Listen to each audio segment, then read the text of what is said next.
pul topish uchun ishlash kerak.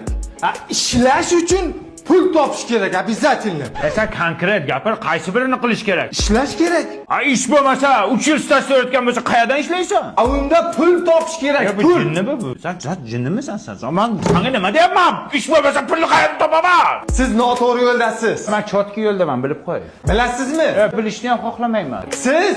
Biz Demak, bizning Sarson bankdan kredit olmoqchisiz. ha, biznesmen bo'lmoqchiman. Mahalladan spravka bormi? Bor, 086 uchastkavoy qo'ni-qo'shni roziligi haqida spravka bormi? bor, Bobongizning imzosi bormi? bor. Bobom o'lgan-ku. O'lganligi haqida spravka bormi? Qabrini rasmga olib kelaymi? O'zlarining imzosi kerak. Yonlariga borib kelaymi nariyoqqa? Yaxshi bo'lardi. Ishingiz yana ham oson bitardi. Kreditingga ham, o'zingga ham, tushundingmi? Hurmatli mijoz. Hurmat qilmayman, hurmat qilish haqida spravkam bor.